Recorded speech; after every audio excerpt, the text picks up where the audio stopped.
Bem-vindos de volta ao Além do Texto. Olá. Bom, este é o nosso quarto bate-papo e hoje a gente vai continuar uma reflexão que começou lá no artigo Reflexões e Experiências na Estruturação de Times de Produto. Ah, legal. Aquele sobre a experiência na Globo, né? Isso. A ideia é aprofundar um pouco, sabe? Conectar o que o Joca Torres fala no livro Transformação Digital e Cultura de Produto com essa vivência mais prática que tivemos lá na área de AdTech da Globo. Ótima conexão. O livro do Joca é uma referência, né? Ajuda muito a organizar as ideias sobre como montar times, que é sempre um desafio. Com certeza. E comparar com um caso real, assim, da Globo, bom, isso traz os trade-offs para a mesa, né? O que funciona, o que não funciona tanto. Exato. O livro, ele mapeia bem as alternativas principais, né? Tipo, estruturar por produto ou funcionalidade. Ou focar no tipo de usuário, seguir a jornada do cliente. Sim, ou até por objetivo, tipo conversão, engajamento.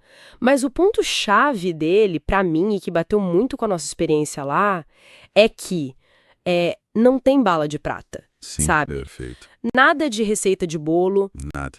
E ele não fala só dos times que entregam funcionalidade, né? Ele dá um peso grande para os times que a gente chama de estruturais. Ah, sim. Dados, arquitetura, SRE, o pessoal que garante a base ali, a confiabilidade, né? Isso, que às vezes fica meio esquecido na conversa sobre os códigos, né? Sim, mas são essenciais. São essenciais. A grande lição é essa: a estrutura tem que servir à estratégia, a experiência que você quer criar, não o contrário. Ela tem que ser adequada ao momento da empresa. Faz todo sentido. E falando nesse contexto, como é que era lá na Globo EdTech, antes dessa virada de chave que vocês fizeram? Olha, era um modelo de TI mais clássico, digamos. Tinha time de projeto para coisa nova e time de sustentação para manter o que já existia rodando. Ah, o feijão com arroz de muita empresa ainda. Exato. Para publicidade em TV paga, por exemplo, era assim que funcionavam os sistemas de CRM, de operações, billing, funcionava assim. Mas a agilidade para o digital não era ideal, né? O mercado pedia outra velocidade. Entendi. E aí, como vocês atacaram isso? Imagino que mapear a jornada inteira de publicidade do começo ao fim deve ter sido complexo. Foi um mergulho fundo. E vou te falar, bem mais complexo do que a gente imaginava no início, viu? Acredito. A gente mapeou tudo mesmo, desde lá da prospecção do cliente, aí passava por precificação, inventário de anúncio, a venda, até a entrega da campanha lá na ponta. Foi crucial para a gente entender o fluxo de ponta a ponta e onde estavam os gargalos de verdade. E essa jornada toda detalhada virou o quê? A espinha dorsal da nova estrutura.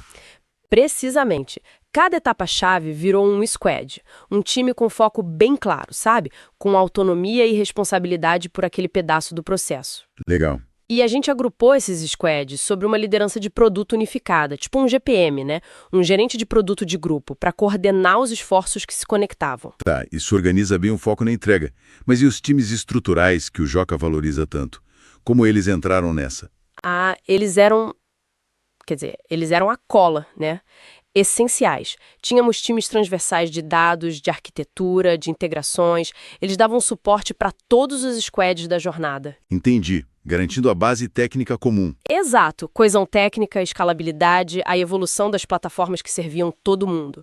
Sem eles, cada squad ia virar uma ilha e a arquitetura ia para o espaço rapidinho. E tinha aquele ritual de planejamento trimestral que você falou no artigo. Como era isso na prática? Parecia intenso. E era intenso e fundamental. 2 dias, todo trimestre, todo mundo junto. Ali a gente definia os OKRs para o próximo ciclo, debatia hipóteses que a gente queria testar. Muito importante, mapeava as dependências entre os squads. Ah, o famoso quem precisa de quem para entregar o quê? Isso. Era um momento muito poderoso. Não só para alinhar, mas para aprender junto e ajustar a rota rápido, sabe? E os squads eram pequenos, né? 1 PM para 3, 4 devs. Essa proporção, como funcionou? Quais os trade-offs? Era um enxuto, sim. O lado bom era velocidade e foco, com propósito claro, autonomia, a coisa andava rápido. O desafio estava mais com o Product Manager, né? Tinha que dominar bem o escopo e as conexões. Exigia muita clareza, muita confiança entre os times, mas acho que a falta de ruído compensava o tamanho. E aí, depois de passar por tudo isso, você releu o Joca. Quais foram os princípios do livro que você viu ali na prática sendo super críticos? Vários, viu? O foco na jornada do cliente como guia para a estrutura. Isso se validou demais, ajudou a quebrar silos. A importância desses times estruturais bem definidos ficou, nossa, muito clara. Sim. E a necessidade dessa cadência de alinhamento, tipo ritual trimestral, essencial para manter todo mundo remando junto e aprendendo. O livro meio que deu um nome, teoria, porque a gente sentiu que funcionava na prática, sabe? O que leva de volta para aquela ideia central, né? A estrutura da organização não é algo fixo, um fim em si mesmo, é uma ferramenta. Exatamente. Dinâmica, que tem que ser moldada pelo contexto, pelo desafio daquele momento. O que funcionou para vocês ali, talvez amanhã já precise de ajuste, ou em outro lugar não seja o ideal. Perfeito. A estrutura tem que estar viva, né? Evoluir com a estratégia, com o mercado. E isso, isso deixa uma pergunta no ar para quem está ouvindo a gente, né? Pois é.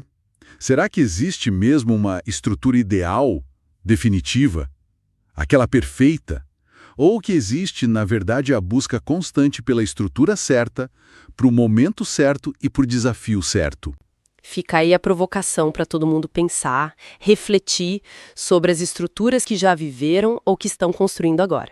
E vale lembrar, para quem prefere o formato com vídeo, que essa nossa conversa aqui no Além do Texto também está disponível lá no YouTube. Isso mesmo. Bom, obrigada pela companhia hoje e até a próxima reflexão. Até a próxima. Tchau, tchau.